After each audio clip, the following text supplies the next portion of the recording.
doing, man. It's awesome.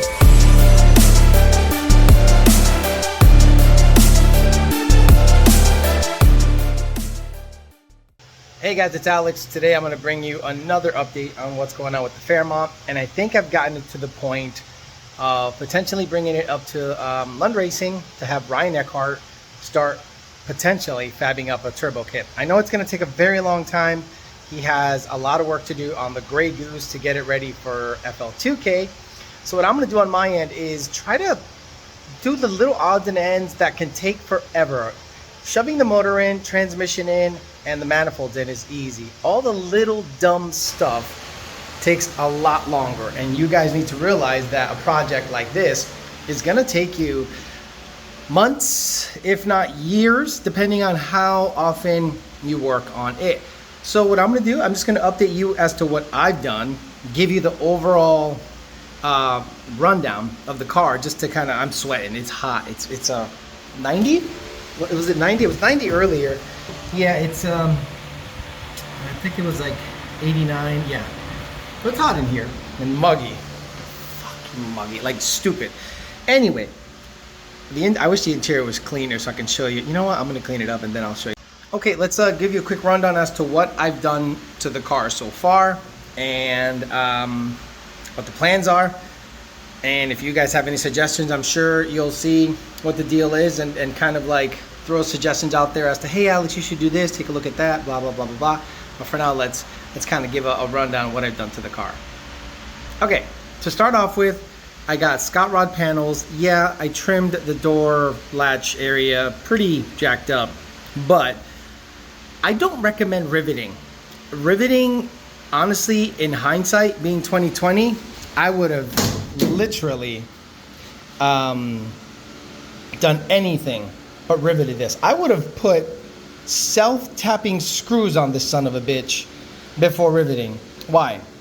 The guns like jam all the time. And I know there's tips and tricks to everything, but I bought 2 guns. The first one worked great on all these. It worked wonderful. I never had a jam, never had any issue. But then when I got to this, a slightly bigger rivet, oh, it was a nightmare. So these are Scott Rod panels, door panels from Scott Rod. They fit perfectly once you take the stock panel off. It has a nice template, drill. I would just do self-tapping fucking sheet metal screws, screw that. But you can rivet it. I think riveting looks better, but boy, it sucked to do. I did buy a black rug. Apologies for the mess, because you see rivets and rivet guns and just parts everywhere. But you can kind of imagine, and leaves, because I blew everything off, and hey-o, and it just went flying, and a bunch of leaves came out of somewhere. So I did buy a black rug, and that's the whole kind of deal with this thing. It's going to be black. I don't think I'm going to put any covers on anything. I'm not going to cover these panels. I know they look ugly. I don't care. I'll be honest with you. Put glass in it. Make a divider plate or some kind of shield to keep the, there's nothing in the trunk anyway, but you know, some NHRA rules might require you to separate the back from the front. Maybe some kind of rear seat delete or panel there. But again, Scott Rod panels, black rug, got everything situated nicely. Let's go look under the engine bay. But before that, I just wanted to show you what all is going on here. The rear S77s, I'm thinking of selling. These, I just wanted to put on the car to vet that they fit, and they do. There's a lot of meat under there. I'm able to fit a lot of tire underneath. So it was a nice way of checking and vetting and verifying how much room I have in the rear end, so that they're gonna get sold. Or if you're interested in those, let me know. I mean, the tires are wiped out and someone did a, you know, grudge race style bead lock, but they fit S197 and they fit Fox body Mustangs that have a mini tub that have a 94 to 95 8.8 in a Fox body. So the 94, 95 width in a Fox body, these will fit. The Bogarts that I bought from John Lund, I love, they're plasti dips on them in the middle of taking them out. I might leave the center black because I think it kind of fits this and it fits the Bellac wheel. So I might leave the center black, plasti dip black. But I'm gonna, because it just takes too long to peel it off, to be honest with you. So I mean, my hands are nasty from just peeling this stupid plastic dip. I mean, ridiculous. Anyway, I love the offset. I like a flush, semi-stick out look. I know some of you like them sucked in. I don't. I like them semi-flush. I just think they look cool. I know I might have issues with rubbing. If I do a big old wheelie or take a tight turn, they might rub on this. So I'm gonna have to set up the suspension super stiff so it doesn't meet. So once I put it on the ground, I'll kind of know what's all going on under there. The other side, whoa, almost died. The other side, they're all black, as you can tell. Plastic dip black, but I like the fact that they're on the flush side. In the engine bay, done a lot of work. Let's take a look at that. So I have to put the intake on, take these off. So I gotta buy some gaskets so that the intake is on in its final resting position. Put some tape on the top, and then I have to buy the carburetor and buy the elbow, which is gonna be probably in a month because it's extremely expensive. I've spent 5,000 bucks a month on this car, at least in the last 3 or 4 months, like ridiculous amounts of money. I went ahead and got brave and finished welding these guys. A lot of you gave me encouragement about the gap and everything, and you're like, hey, don't stress it all that much. The gap's not that big of a deal. The little dots are from me stopping and starting, and these scratches are from installing the motor. Obviously, the more I welded, the better I felt about it. So at the end of the day, it's not terrible, but you know, they're holding. So if Ryan Eckhart wants to go in and zap those even better, I even went ahead and welded these guys back here, which I showed you in the last video. And everything is honky-dory back there. I painted this hammer tone black because it's going to be black, and from here forward it will be the same color as the roll cage, which is called sand, Rust-Oleum sand. So once Ryan is done welding everything underneath, and let's get underneath and show you what he has to contend with. The reason I put all the panels back on is because I wanted to give him an accurate representation of how much room he has.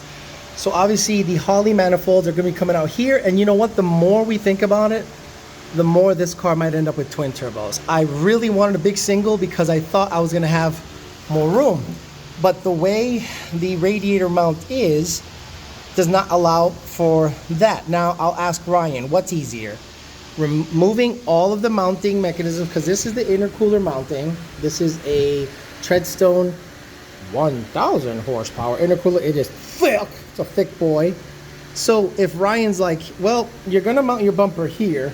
Yes, I want to mount my bumper as flush as possible underneath, so it doesn't lend a lot of forward access to anything. So because we have a little gap here, maybe he can remount that, go back, or he could say, I could work with this. I could just do twin turbos. And if that's the case, we'll do twin turbo, mount them on the bottom somewhere, not forward facing like the Grey Goose, because then that would require $30,000 worth of work. And I'm just not looking to do that. As easy as possible, as accessible as possible. And that's what I want. If we got to do unfortunate fender exits, which I fucking hate, okay. I don't want to do hood exits because I don't like them. Honestly, I'd love to just do exhaust. Call me crazy.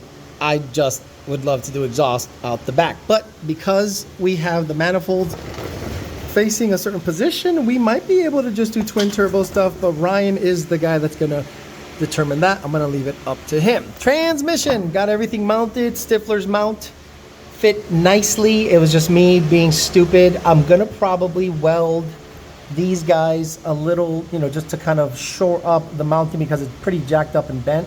So I might just weld here, tack weld it just to make sure everything is nice and tight, so we're not relying on 50-year-old or 46-year-old mounting brackets to compensate for that. I have to mount the shifter yet, so I'm going to go ahead and do that probably after lunch. I'm going to grab a bite. It's hot, so I'm going to grab a bite, eat, come back, do that.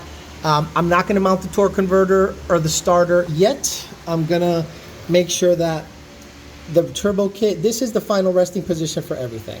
So if Ryan can mock everything up, great. And then obviously I can send it out and get maybe coated or whatever. But what I wanted to do is just make sure that everything is going to be in its final resting position. I'm not going to cut off the motor mounts if I don't have to. If there is some kind of way of routing the exhaust back there, we'll go ahead and sawzall grind these off and be done with it. When it comes back, then I can go ahead and install the flex plate. I can then install a torque converter, then get a drive shaft sized up. But for now, I think everything I can do here, because a lot of this stuff has to come apart anyway. I don't think I'm gonna, I mean, I don't know, we'll see. I'll ask him. If he's like, hey, just put the torque converter, bolt it all up as if we're ready to fucking go, okay, I can do that. Because the car won't be worked on for at least a month or 2 or 3 up there. So I can do as much as I can down here and see how everything goes. But yeah, there you go. The turbo manifolds are where they need to be. Well, this camera angle is awesome. And hopefully that works out. We got some clearance on the engine bay. It's not the oil pan. It's not touching. So that was a pain in the butt to make sure that the engine plate, mid plate, and everything was clearance properly, so that I can bring it as, you know, close as possible to this while still maintaining the proper mounting measurements for the transmission. But that's pretty much it. Oh, I'm waiting on a slightly longer 3/4 inch rod so that I can couple the steering shaft to this. Very happy that went well. And then I went to PBH and bought $1,000 worth of stuff. 2 starters, because I'm building 2 Coyotes. So I got 2 Power Master starters that have a clockable, adjustable angle. They're cheaper than the stock starters. So he's like, hey, Alex, he had them in stock. He's like, bro, come on. We have a trailer outside full of shit. So we'll just party. I ended up buying a bunch of header bolts. Oh, Jesus. There goes that mess. Header bolts up the yin yang. Flywheel bolts. 2 sets of flywheel bolts. 2 sets of flywheel bolts. Flywheel and flex plate. They're different. 2 sets of bell housing bolts. That's right. Bell housing to motor bolts. I have 2 sets of those. And finally, oh, this is the transmission shifter mount Summit. So this will be in the tunnel. Mount the shifter on it. Clickety clack. I'll have plenty to do. Very smart thing to do, guys. Just go to Amazon and pick up a grade 8 bolt assortment set.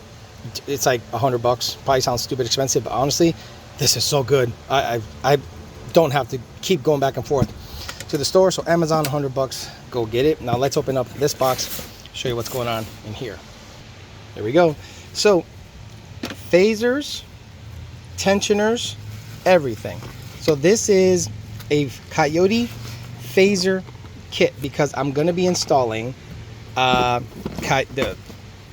current motor, the low compression Coyote that the GT500 is going to get, has locked VCT and an MMR timing set. All that shit's going to go away. We're going to put VCT back in it, because that's what you should do. We have new tensioners, new chains, new hardware, new guides, new phasers. So everything here that you see is about $500. So between that, the starter, all the hardware, that it can nickel and dime you to death. So be aware that if you're going to start a project, you're probably going to spend more money on accessory stuff than the engine and transmission just by itself. So yeah, there you go.